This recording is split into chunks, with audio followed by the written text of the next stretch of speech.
Em Atos dos Apóstolos, capítulo 4,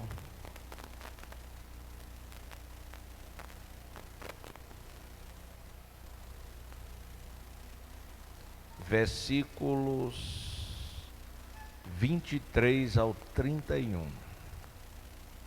Eu vou ler os versículos ímpares e vocês os pares. Agora leia bonitinho, né? Um esperando pelo outro. Quem tem uma tradução diferente da maioria, lê mais baixo para não atrapalhar os outros. Esse é o nosso texto devocional. Glória a Deus. Atos dos Apóstolos, capítulo 4, versículos 23 ao 31.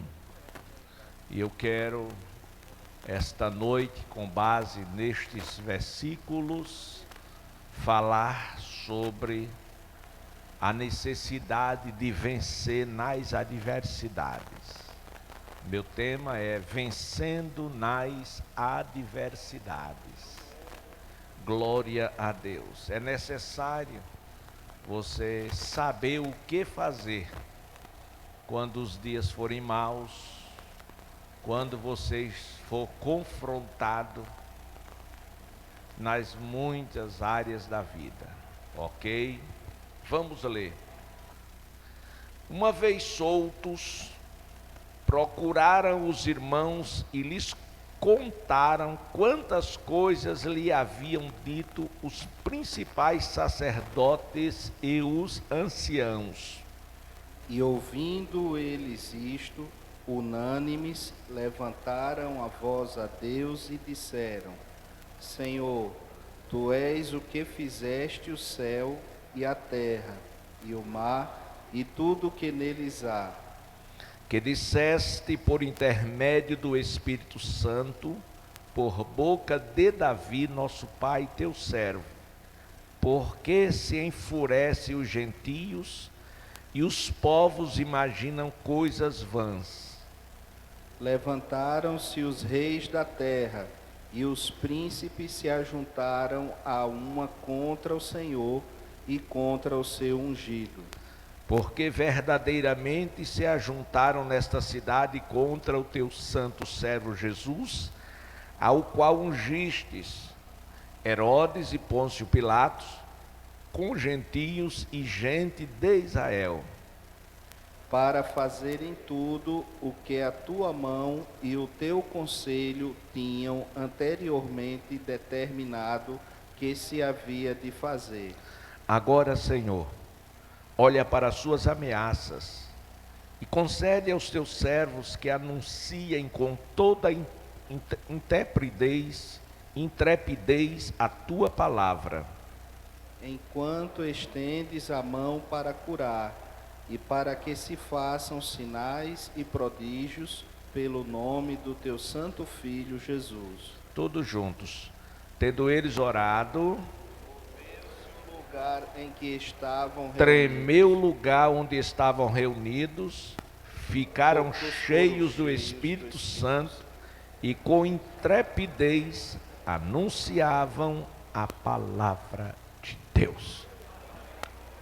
Querido Deus, eterno Pai, em nome de Jesus te agradecemos pela tua santa e gloriosa palavra.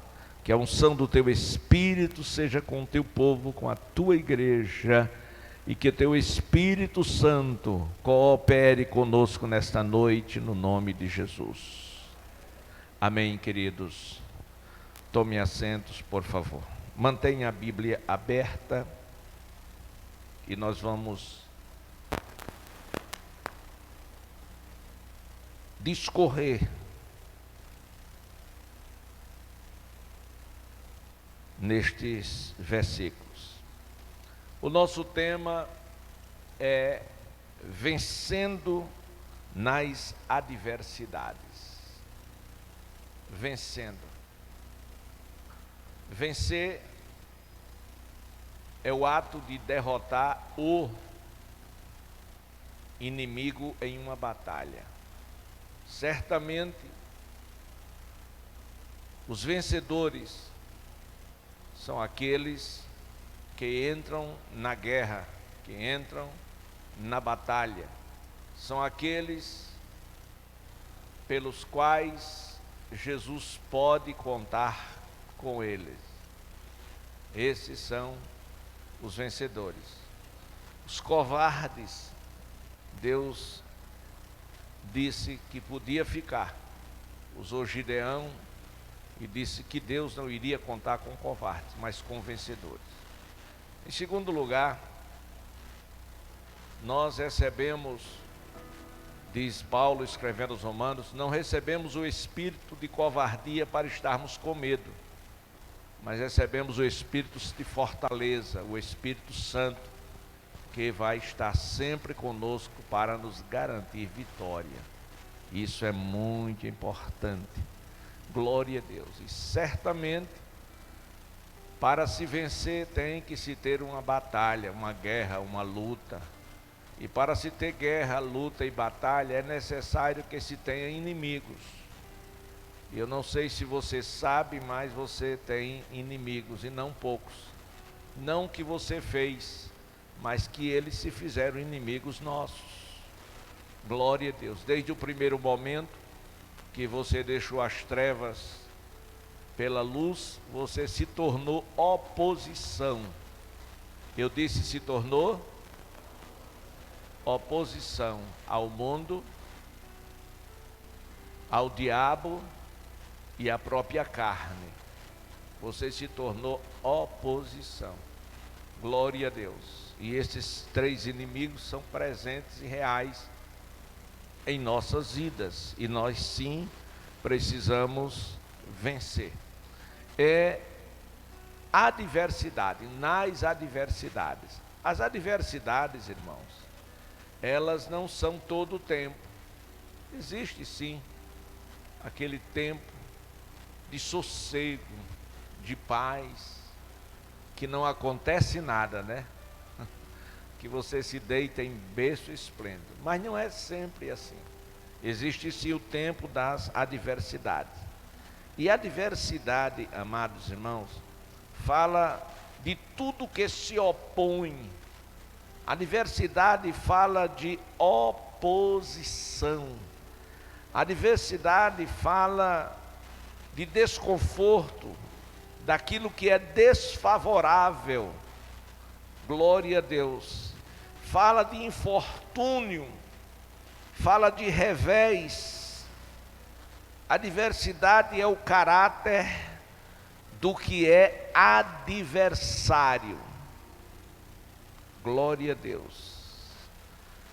A igreja do Senhor Jesus, desde o seu nascedouro, ela cresceu, ela avançou, principalmente quando as coisas estavam mais difíceis. Porque o propósito do Senhor ter vindo ao mundo foi para estabelecer a sua igreja. E desde os primeiros momentos que ele entra no mundo, que começa a guerra, começa a batalha. Se você fizer um apanhado na história, você vai perceber a adversidade desde o seu nascedouro. Desde o seu nascedouro, quando José com Maria, por ocasião do censo, foram a Belém, e ela estava grávida, e o Senhor estaria chegando ao mundo, houve oposição, houve manifestação, houve adversidade. E qual foi a adversidade, a manifestação e o problema? Não queriam que Jesus nascesse. Todas as portas que aquele casal batia estavam fechadas. Por quê? Porque não havia lugar. Nós vivemos num mundo que não tem lugar mais para a gente. Tem lugar para toda e qualquer pessoa, menos para os verdadeiros cristãos.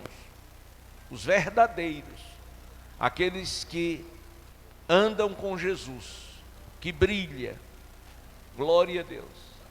Depois, aí vem a história desde o nascimento. Mas o alvo era a implantação da igreja, e foi exatamente isso que ele fez. E ele fez contrariando todas as regras e costumes de leis e sacerdotes. Mas não é isso que nós não podemos nos ater a isso, porque levaria muito tempo. Mas o texto em que nós lemos revela como vencer sobre as adversidades. E observe que no versículo 23, olha para a Bíblia, diz assim: uma vez soltos, plural, uma vez soltos. Para que a gente possa entender isso, nós precisamos retroceder um pouco a história. Quem foi solto? Pedro e João. E o que aconteceu para que eles fossem soltos? Várias coisas, entre elas um milagre. Eles foram presos, amados irmãos, porque foram usados por Deus. Quantas pessoas entre nós gostaríamos de ser usado por Deus mais vezes e de forma extraordinária para fazer sinais, prodígios e maravilhas? Seguramente esse desejo está na vida de quase todo crente, se não de todos, mas Deus quer fazer isto. Contudo, nem todos estão preparados para serem usados por Deus. Não para curar o enfermo, nem levantar o defunto, nem o paralítico, mas para enfrentar as consequências daquele milagre.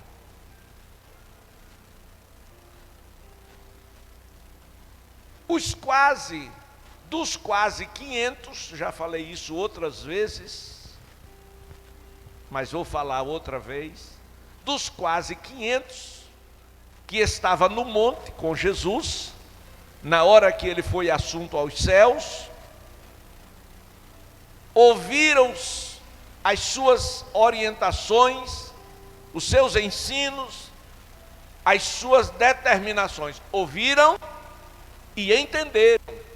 Mas o maior problema, irmão, não é ouvir a doutrina e entender a doutrina, é colocá-la em prática. As pessoas que vêm para a igreja ouvem, entendem, mas não põem em prática. Não vai acontecer nada. Essa pessoa não vai crescer, não vai ser usada, não vai ser ousada, não vai experimentar o sobrenatural de Deus, que é isso que Ele quer fazer na nossa geração. Então, dos quase 500, apenas 120 obedeceram. E o segredo para se ser um homem de Deus, para se ser uma mulher de Deus, para se ser um instrumento de Deus, o segredo é a obediência. Então, os obedientes Eles foram para o cenáculo e esperaram. A Bíblia diz que quem crer não se apressa. Se você tem a promessa, não se apresse. Espere que ela vai se cumprir. Bom, promessa feita, promessa cumprida. Quando? No dia de Pentecostes, 50º dia depois da Páscoa, isto é, Pentecostes, uma festa tradicional dos judeus que estava inclusa nas festas das semanas. Glória a Deus. É muito interessante as promessas. O Senhor prometeu para mim e para você o céu. Quem tem a promessa de morar no céu? Mas ele cumpriu? Já cumpriu? Já cumpriu? Ainda não. Mas a promessa está de pé? Está. Mas quem vai entrar no céu? Quem for obediente. Por quê? Porque existem os pré-requisitos. Glória a Deus. Por exemplo, não pode entrar no céu se não for santo. Tem que ser santo. Seguir a paz com todos é a santificação, sem a qual ninguém verá a Deus. Então, Pentecostes, o Espírito Santo veio sobre os quase 120. Não veio sobre os quase 500, porque não estavam lá. Não foram persistentes. Deixa eu dizer uma coisa. O mais importante não é o começo das coisas, mas é o fim delas. Tem pessoas que começam até bem, mas lá pelo meio da caminhada, cansam, desestimula. Começa a ver erros e defeitos na igreja, nos outros. Irmão, não procure ver defeito na vida do seu irmão. Não procure ver defeito na igreja de ninguém. Não, irmão. Porque você quer tirar o cisco do olho do teu irmão se não vê a trava do teu olho? Aquelas pessoas que olham muito para a vida alheia, aquelas pessoas que falam muito da vida alheia, elas não têm tempo de cuidar da sua. E é perigoso você não ter tempo de cuidar da sua vida. Glória a Deus. E quem não cuida da sua vida quer cuidar da vida de todo mundo. E isso é muito ruim. Então veio o dia do Pentecoste, a promessa feita foi cumprida, e de uma forma enfática a Bíblia diz que todos, alguns, foi todos, foram cheios do Espírito Santo. E todos falaram outras línguas. E no meio daquele grande avivamento, Atos 2:12, a Bíblia diz que todos estavam perplexos. Me acompanhe, por favor. Todos estavam perplexos e se perguntando ou interpelando uns aos outros: que quer isto dizer? Foi a primeira pergunta pentecostal. Que quer isto dizer? No versículo 3 diz: outros porém zombavam, diziam: estão embriagados, estão bêbados. Glória a Deus. Irmãos, sempre vai ter a adversidade. O que é a adversidade? É a oposição, é o oposto, é o contrário. É aquela pessoa que não concorda, que não aceita. E o pior, pastor Augusto, é que essa pessoa às vezes está dentro da igreja, e às vezes está perto da gente, e diz: eu também sou, e ainda se acha melhor. Glória a Deus. Irmãos, Jesus disse assim: aprendei de mim. Foi Jesus que falou: aprendei de mim, que sou manso e humilde de coração. Glória a Deus. Tem pessoas, está escrito, que pensam ser alguma coisa sem ser nada, e outros que são muita coisa e não se acham nada. Glória a Deus. Aleluia. Então, quando houve perplexidade, o fulgor aumentou. Mas em meio à perplexidade daqueles que não estavam entendendo ainda o que estava acontecendo, mas estava maravilhado, são coisas distintas. Aí aparece um pequeno grupo que começou a zombar, e começou a criticar, e começou a dizer que eles estavam embriagados. E quando eles fizeram este juízo de valor, que é pecado, glória a Deus, quando eles fizeram esse juízo de valor, Deus, eu disse Deus, através do Espírito Santo que agora estava nele habitando, o colocou de pé, e com muita veemência e unção do Espírito Santo, porque o Espírito Santo é real, é a terceira pessoa da Trindade, é o nosso companheiro de jornada para o céu, é o nosso amigo, é o nosso paracleto, é o nosso consolador. Aleluia, glória a Deus. O Espírito Santo toma a Pedro, não mais aquele Pedro que não orava, não mais aquele Pedro que dormia na hora de estar orando, não mais aquele Pedro parecido com você, desanimado, valente, uma espada pronto para arrancar a cabeça de quem se opusesse. Não, irmão, agora era um Pedro diferente, agora a transformação havia acontecido, e ele agora era um homem cheio do Espírito Santo, e a sua luta agora não era mais com a carne, mas com o Espírito, contra principados e potestades na região celestial.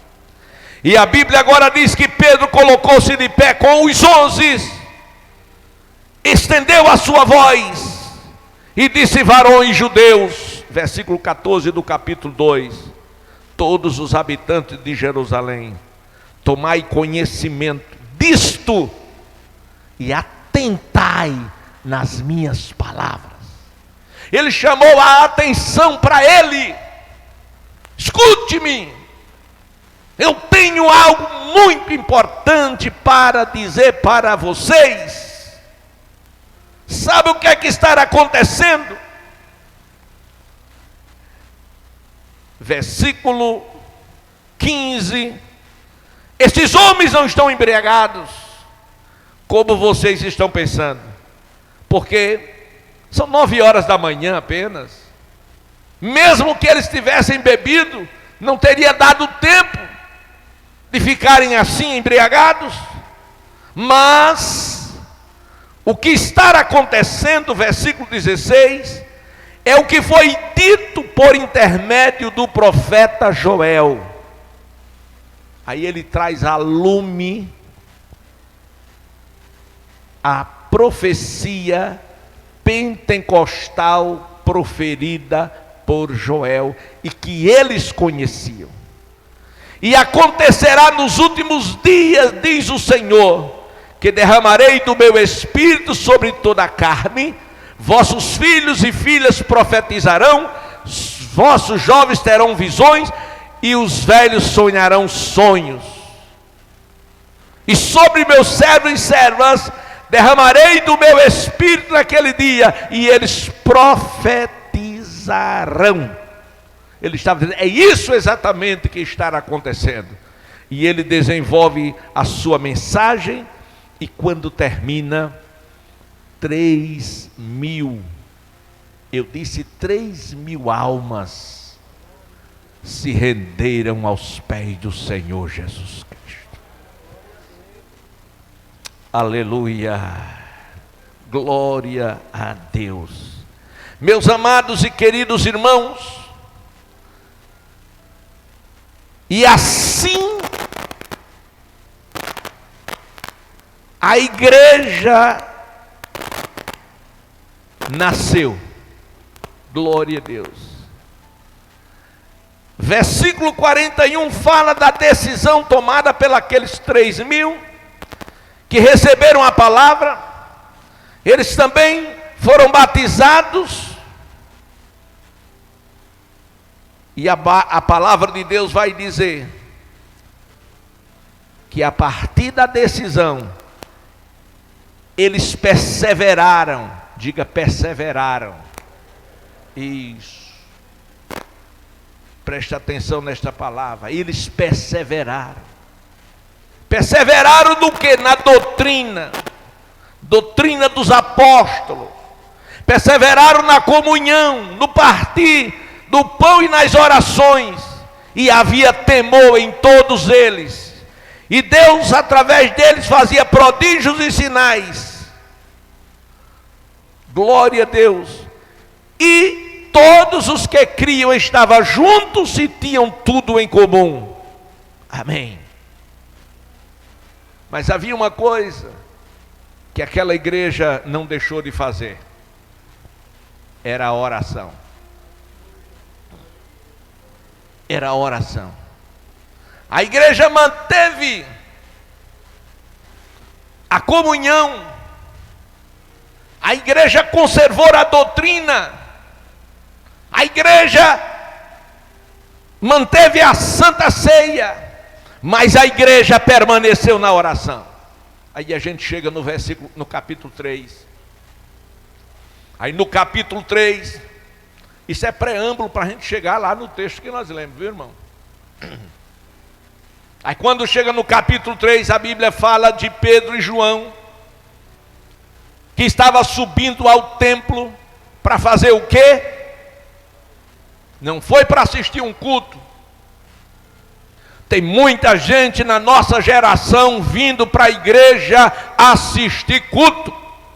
Igreja não é teatro, igreja não é cinema, igreja não é clube. Glória a Deus. Eles foram prestar culto a Deus.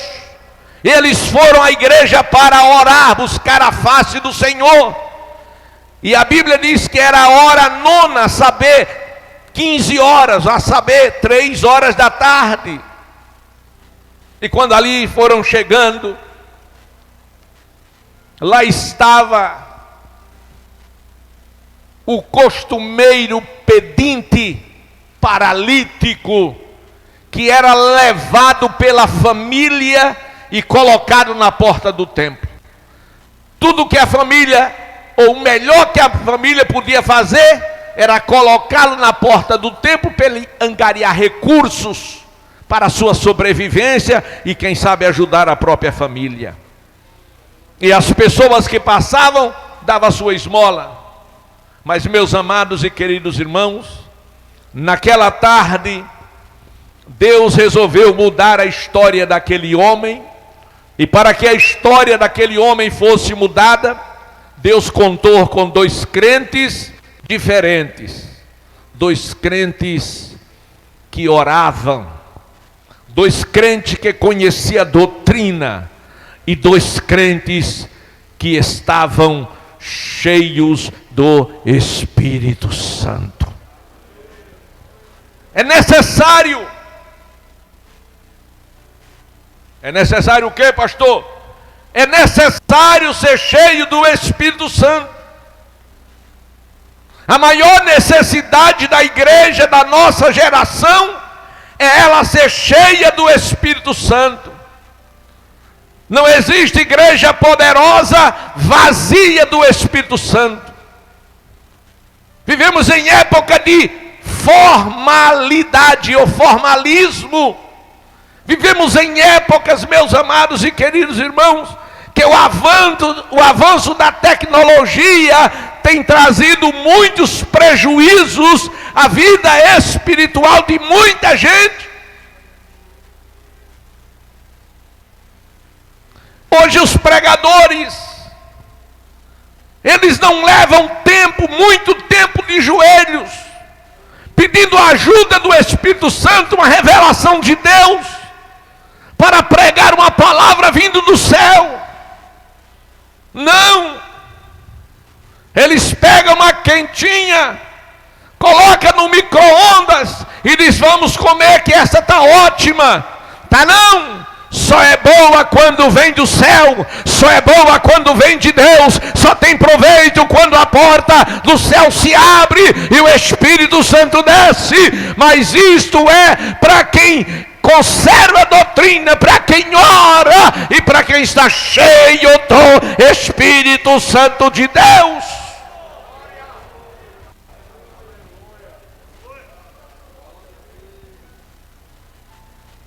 É necessário ser cheio. Não seja crente apático. Não seja crente Laodiceia. Seja crente Filadélfia. Não seja conformado, seja transformado. Conheça qual é a boa e agradável e perfeita vontade de Deus. E só conhece qual é a boa, perfeita vontade de Deus quem anda de joelho.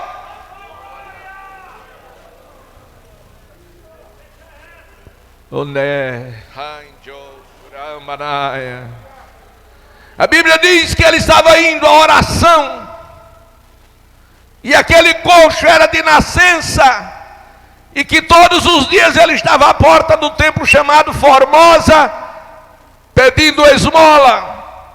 E quando ele viu Pedro e João entrando no templo, ele implorou por uma esmola. Ele implorou por uma esmola. E Pedro e João pararam, olharam para ele. Aleluia. Mas lembraram de uma coisa, na linguagem bem nordestina: estamos lisos. E ele tentou dizer para aquele paralítico que gostaria muito de poder lhe ajudar financeiramente, mas que eles estavam sem dinheiro. E Pedro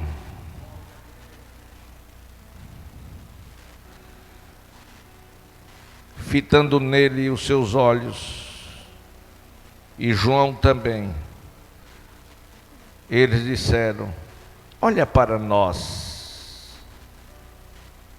Olha para nós. E o paralítico olhou.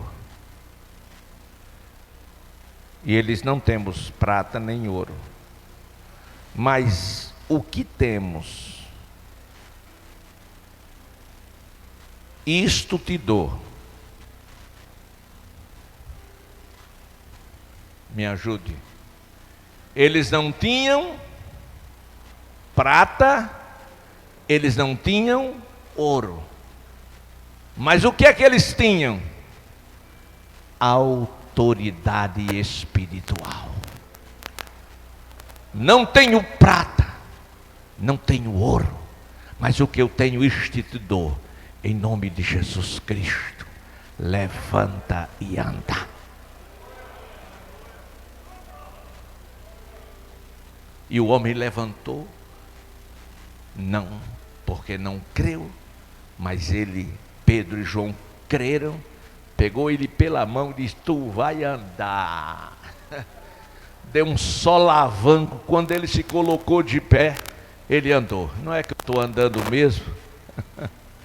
E eles entraram no templo glorificando a Deus. E como aquela igreja era formada de novos convertidos, de muitos crentes imaturos, aqueles crentes imaturos foram olhar para Pedro e João, e eles, experientes, espirituais, disse: por que vocês estão olhando assim para nós? Você está pensando que este paralítico que está andando aí alegremente foi pelo nosso próprio poder? Não, foi o Senhor que fez isso. Glorifique a Deus. Porque tem pessoas que querem a glória para si, mas Deus fala: não darei minha glória a outrem. Ninguém se exalte por uma mensagem que pregou, por alguém que você curou, por alguém que você levantou. Ninguém se exalte por isso, porque não foi você. Você foi apenas o instrumento de Deus. Escute, quem está falando com você não é aquela caixa, não. Não é mesmo. Ela não tem que se exaltar de nada. Glória a Deus. Ela tem que agradecer por estar sendo útil. Então quem faz não é você, quem faz é Deus. E a gente deve agradecer por Deus nos escolher para usar, para a gente ser útil. Aleluia! Quem quer ser útil? Quem quer ser útil? Oh, aleluia! Queridos, o paralítico andou. Glória a Deus. E o milagre, a história do milagre tomou proporção. Isso é normal. Sempre foi e sempre será. Glória a Deus. Mas vamos entrar no versículo 4. Por causa do milagre, Pedro e João, eles foram presos. Ele devia ter sido, condecorados, não era? Glória a Deus. Não, irmão, eles foram presos.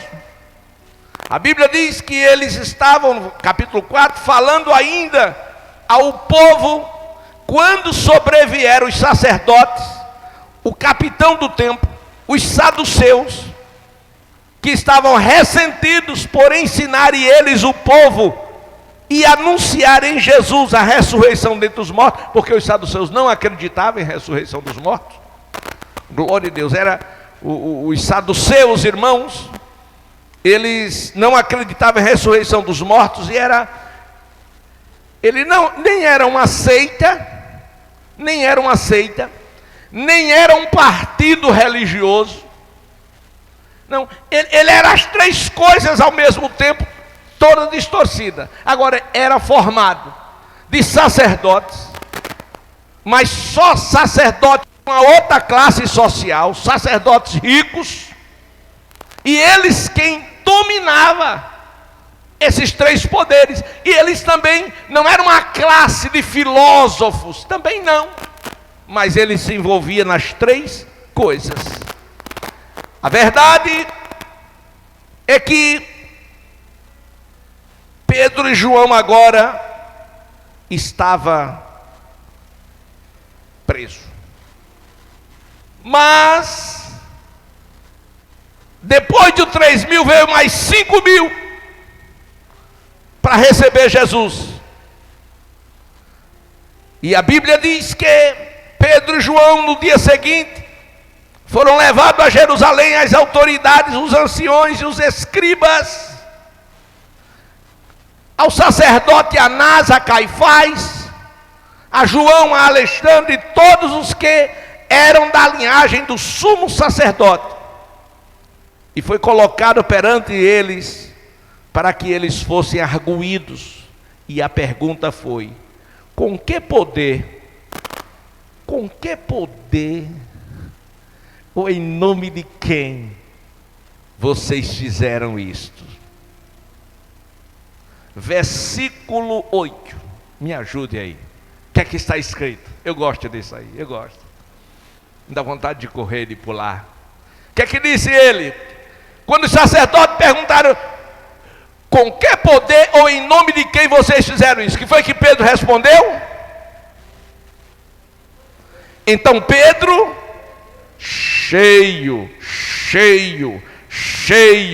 do Espírito Santo, lhes disse: autoridades do povo e ancião, visto que hoje somos interrogados a propósito do benefício feito a um homem enfermo, e de modo porque foi curado, tomai conhecimento, vós todos e todo o povo de Israel, de que foi no nome de Jesus Cristo Nazareno, a quem vocês crucificaram e a quem Deus ressuscitou dentre os mortos. Sim, foi no nome dele que este homem está curado e vocês estão vendo.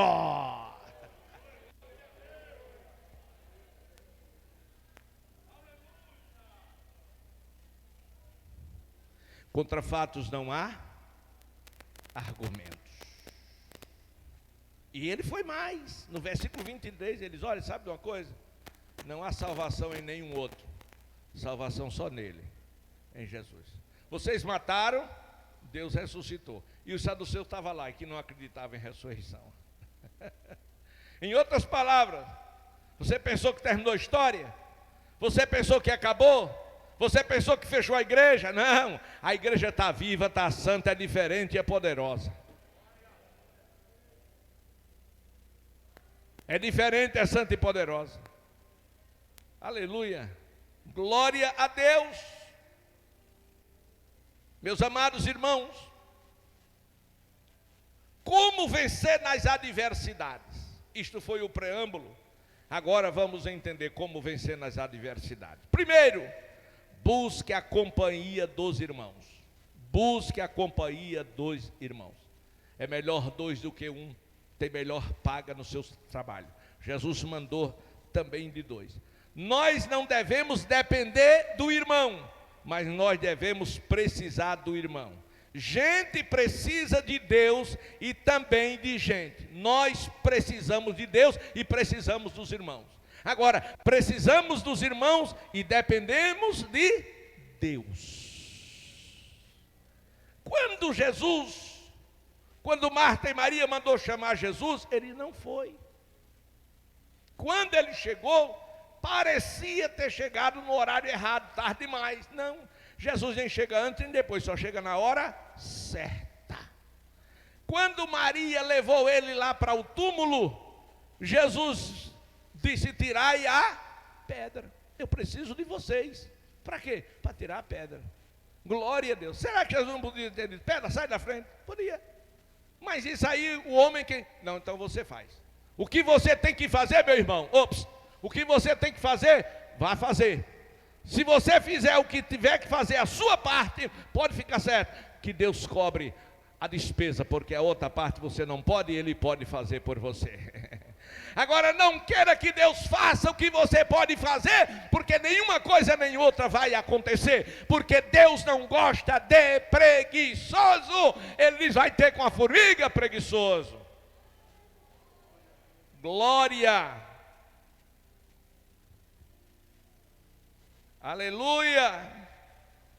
Meus amados irmãos, diga comigo: é na igreja que brotam as soluções do céu. Aponte para o irmão e diga: para a sua vida. Isso. É na igreja. Jesus estabeleceu uma igreja para isso. Estou falando igreja, templo, lugar de servir, de adorar, de prestar culto.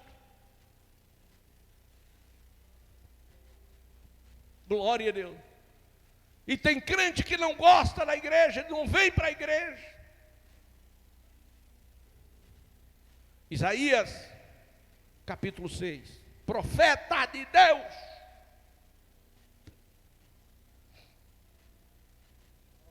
Mas estava longe da igreja, Edinaldo. Estava de palácio, meu irmão. Sabe o que é uma vida palaciana? E o primo era rei. Glória a Deus. E tinha tempo de ir para a igreja, irmão? Tem não. Tem gente que não tem tempo de vir para a igreja. Tem crente que não tem tempo de ler a Bíblia. Tem crente que não tem tempo de orar. É necessário que ele fique enfermo, vá para um leito de dor, para poder ter tempo de ler a Bíblia e de orar. Ah, agora você tem tempo. Não, mas tem muito tempo aqui. Glória a Deus. Está internado, tá, irmão? Vai ficar quanto tempo? Eu acho que um mês e meio. Ah, então vai dar tempo ler a Bíblia. Pelo menos um livro que nunca leu a Bíblia. Glória a Deus. A Bíblia nos diz que o primo de Isaías morreu. E quando ele morreu, Isaías se sentiu inseguro, não sabia mais o que fazer e aonde ir buscar socorro. Aí lembrou, no templo. Eu preciso ir no templo.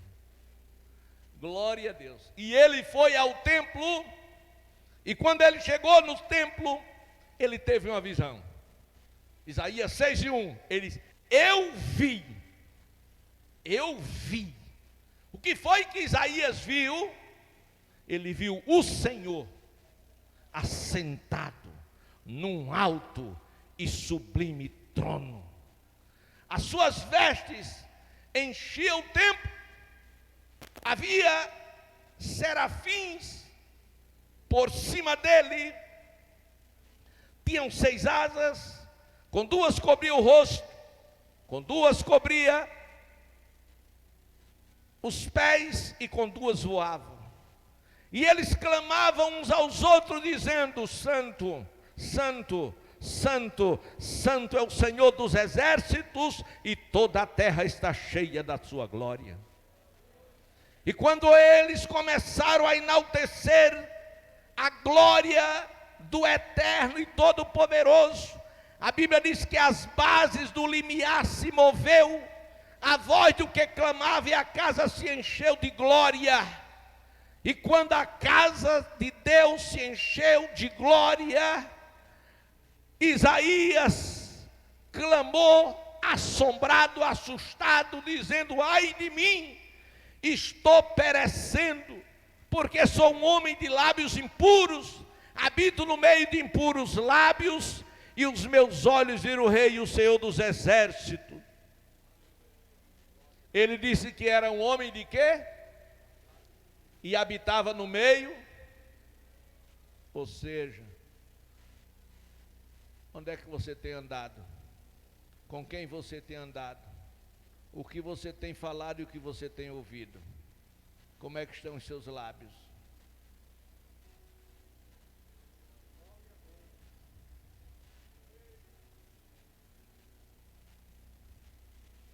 Santidade não está apenas no exterior. Jesus condena este tipo de santidade, tipo aparência. Não, irmão. Ele condenou, isso é coisa de fariseu. Limpo por fora e podre por dentro. Não, irmão. Tem que começar por dentro. De dentro para fora e não de fora para dentro. De fora para dentro é reforma. Mas Deus não quer reformar a vida de ninguém. Deus quer transformar para que você seja santo, limpo, puro. E Ele, pela sua vida, ser glorificado na sua casa, no seu trabalho, na sua faculdade, na sua escola, aonde você estiver. Deus tem que ser visto através de você. E para isso você necessariamente precisa ter lábios puros. Crente com palavrão, crente com pornografia, crente com piadas imorais e indecentes, homens casados cantando a mulher do outro, glória a Deus, aleluia, aleluia. Quando Deus manifestou a sua glória, ele disse: eu vou morrer. Por que vai morrer? Porque eu sou homem de lábios impuros. Já disse tanta bobagem, tanta besteira. Já disse, vou morrer. Deus diz: vai não morrer. Não, eu vou lhe preservar. Glória a Deus. Como? Aí o anjo, o serafim voou. Aleluia.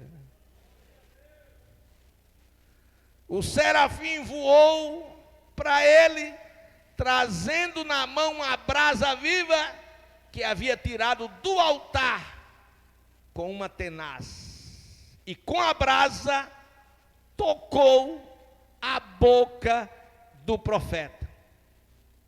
E quando tocou os seus lábios, a sua iniquidade foi tirada e o seu pecado foi perdoado. Escute no versículo 8. Quando foi tirado o pecado, a iniquidade, quando isto foi tirado, o que aconteceu? Depois disso, ouvi a voz do Senhor que dizia: a quem enviarei? E a quem há de ir por nós? Aí agora ele estava pronto. Ele disse: eis-me aqui, Senhor. Envia-me. Envia-me. Envia-me a mim. Aleluia. É na igreja que brota a solução dos nossos problemas. Por isso, você não imagina, não tem a pálida ideia do mal que você faz em não estar na igreja, em não estar na casa de Deus, em não ver a manifestação da glória de Deus. Aleluia. Então, no versículo 24 ao 26 de Atos,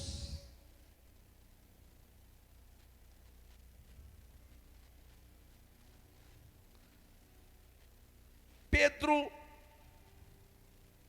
ao ser solto pelos magistrados, o sinédrio, foi ameaçado de não falar mais no nome de Jesus. Eles: como? Eu devo obedecer aos senhores ou obedecer a Deus? E eles não tiveram respostas. E não tiveram também argumento para condená-lo. Porque Pedro disse: julgai se é justo diante de Deus, ou vivo antes a vocês do que a Deus. Porque nós não podemos deixar de falar nas coisas que vimos e ouvimos. Pedro disse: olha, irmão, não podemos deixar de falar naquilo que vimos e naquilo que ouvimos. Tem crente que diz: eu não sei falar não. Então não viu nada. Então não ouviu nada. Como é que você está, crente? Sem ver nada, sem ouvir nada. Porque a salvação, ela começa pelo milagre interior.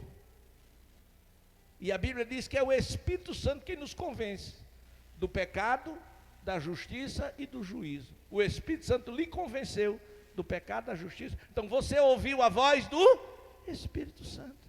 Então, se você não ouviu nada, não viu nada, então está perdido. Não está crente não. Está não. Tem que assistir, tem que receber Jesus de novo. Glória a Deus. Não. Todo crente pode não ser um pregador, mas em potencial, eu disse em potencial, é uma testemunha de Jesus. Atos 1:8, mas recebereis a virtude do Espírito Santo, que há de vir sobre vós, e ser-me-eis minhas testemunhas. Jerusalém, dentro da sua casa. Não adianta pregar fora da sua casa se você não tem vida dentro. Primeiro tem a vida dentro da sua casa e depois vá pregar do lado de fora, senão você é hipócrita.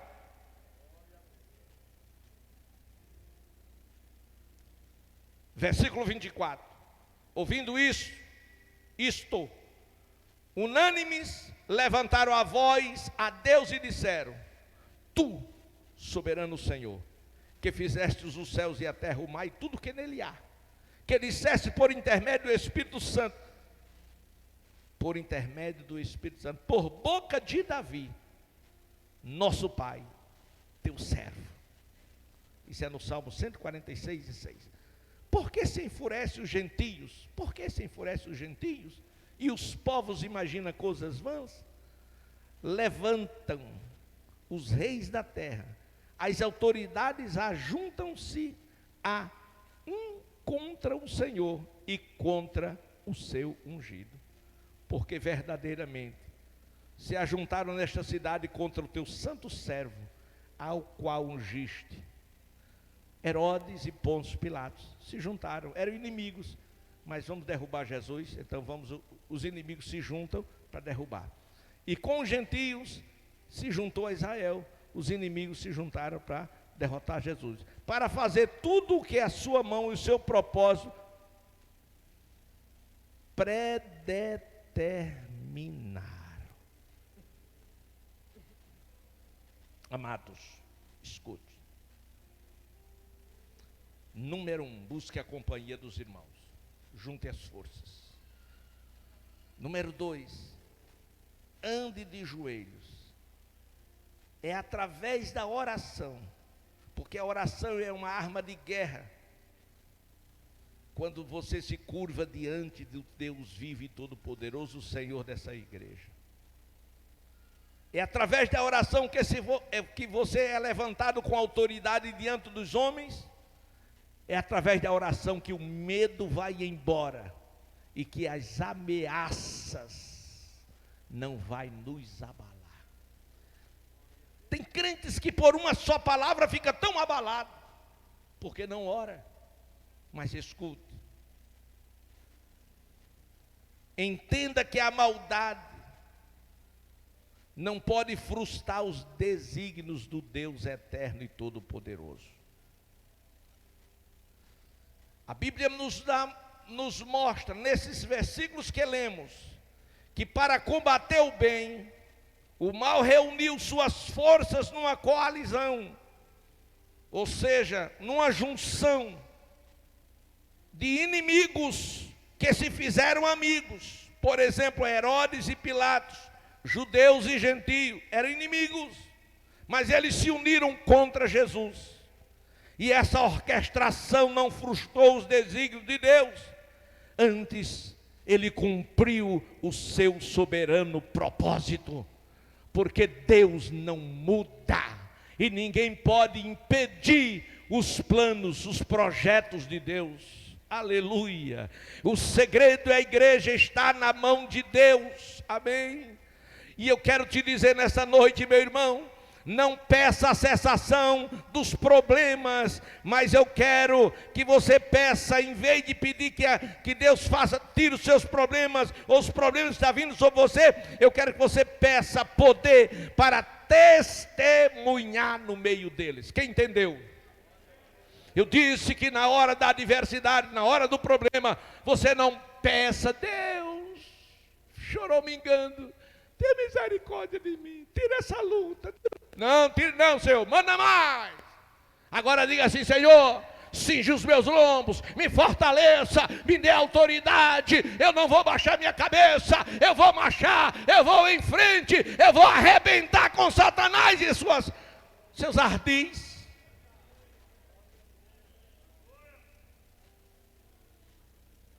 Entendeu não? Entendeu não? Entendeu não? Ou estão com medo? Deixa eu dizer.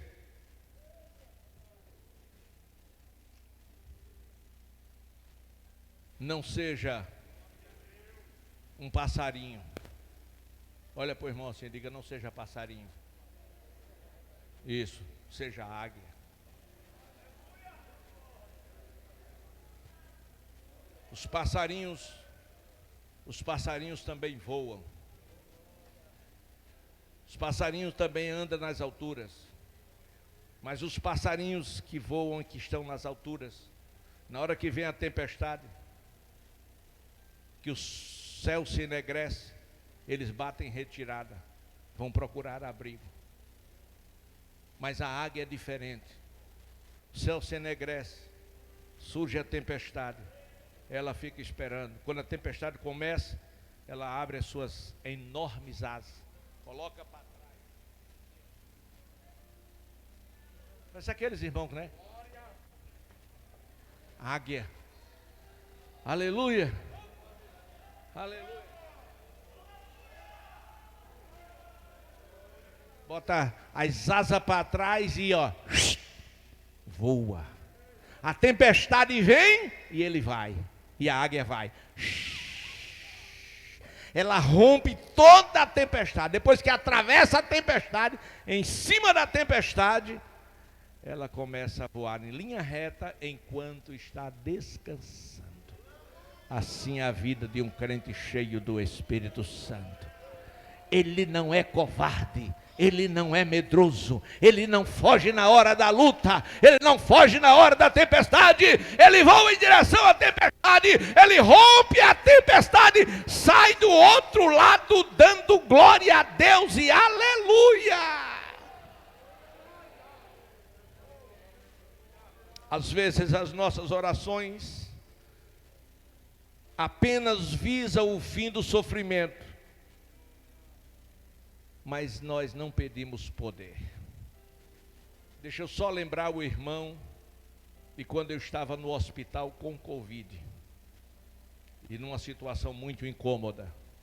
A minha oração e pergunta ao Senhor foi: Jesus, em que eu posso ser útil aqui? Eu preciso servir. Deus levanta o crente para ele servir e não para ele ser servido. Glória a Deus. Glória a Deus. Escute o que a Bíblia diz: eis que a mão do Senhor, me ajude, não está, a mão do Senhor está, isso. Olha para mim agora, aonde está a mão do Senhor? Cadê a mão do Senhor? Me mostra. Tem alguém para me mostrar a mão do Senhor? Tem não? Ah, eu vi ali a mão do Senhor. Olha aqui a mão do Senhor. Porque Deus habita em mim, Deus habita em você. A mão do Senhor não está encolhida, está estendida. Então na hora que você estende as mãos, diz: eu te abençoo em nome de Jesus. Você ministra, é a mão do Senhor ministrando para a glória de Deus. Agora quem fica nhe. Cabe com nhe, meu irmão. Tu é crente? Deixa de dengo. Acorda. Toma uma pílula de fogo, dá 4 pulos, 4 aleluia. Lê a Bíblia e ora. Quando a sua preocupação é em você mesmo, você perde a visão do propósito de Deus na sua dor. Tem crente que não pode adoecer, irmão. Fica: eu vou morrer, eu vou morrer, eu vou morrer. Claro que você vai morrer. Claro que vai morrer. Mas não fique com medo não. Na hora que a enfermidade pegar você mesmo para quebrar, você diz: eu vou para o céu. Ah, chego já. Ah, o diabo diz: sabe de uma coisa? Eu não vou não levá-lo. Aleluia! Glória. Quem quer ir para o céu aqui? Isso. Então você está com medo, assombrado por causa da morte. Aleluia! Aleluia!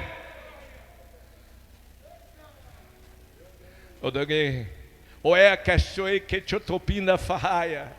Abriande flote leande suriande coque angel chondamiana cai gela mahaya. Versículo 30, irmãos, por favor. Ainda errei. Glória a Deus. Versículo 30. Versículo 29. Agora, Senhor, disse Pedro, olha para as suas ameaças dos sacerdotes, concede aos teus servos que faça o quê? Que anuncie com toda intrepidez a tua palavra, enquanto tu estende a mão para fazer curas, sinais, prodígios, por intermédio do nome do seu santo servo, Jesus. Eles disseram, você não pode mais falar. Se você voltar a... Eles haviam saído da cadeia, irmão, da delegacia. Vamos conjecturar. Eles haviam saído da delegacia. E o que ia na mente dele? Se a gente voltar a pregar, a gente pode voltar para lá e pode nem sair de novo. É um princípio de possibilidade.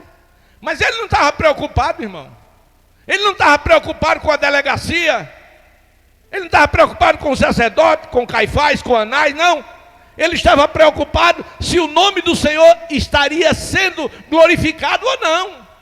Então já vocês não acabem com isso. Eu não quero esse negócio de falar de crente aqui. Não prega o evangelho. Não pregue isso, não prega aquilo outro. Você não pode pregar. Sim, senhor. Glória a Deus. Eu quero saber se eu devo obedecer a vocês ou a Deus. Eles não tiveram resposta. E eles saíram e disseram, sabe de uma coisa? Sabe para onde é que a gente vai? Vai para casa não. A gente vai para a igreja. E quando eles chegaram na igreja, irmãos, eles oraram. E quando eles oraram, eles disseram assim, agora, Senhor, olha para as suas ameaças. Não olhe para nós, olhe para a ameaça que eles fizeram. E concede aos teus servos, a nós, que anuncie com intrepidez a tua palavra. Ou seja, eu não quero ficar calado não, Jesus. Agora, eu quero unção, eu quero botar para quebrar. Eu quero é petacatachotapacandarabalemanaia.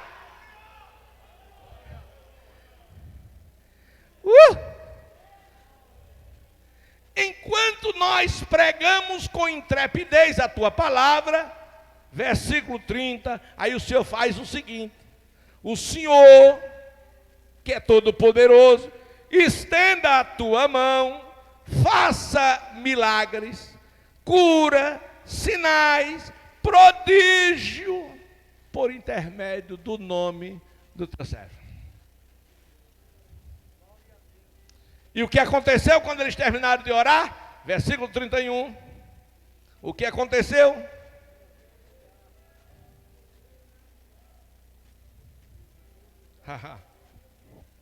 Olha para mim. Diga 3 grandes milagres. Está aqui. 3 grandes milagres, só nesse versículo. Primeiro milagre, qual foi? O lugar tremeu. Como um terremoto, balançou tudo. Era uma oração. Lembra da oração de Paulo nas masmorras de Filipe? Tremeu tudo, arrebentou tudo, porque ele estava orando. Não era o primeiro milagre, tremeu o lugar em que estava reunido. Segundo milagre, qual foi o segundo? Igreja, qual foi o segundo? Todos, não foi alguns. Todos foram cheios do Espírito Santo e de fogo. Terceiro milagre. E isso, eles foram cheios da palavra para anunciar com intrepidez.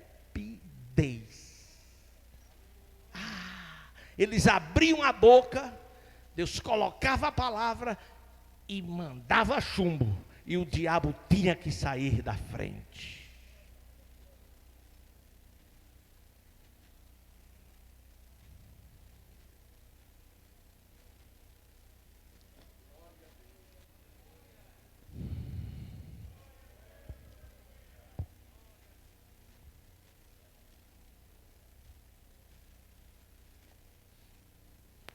Meus amados irmãos, quero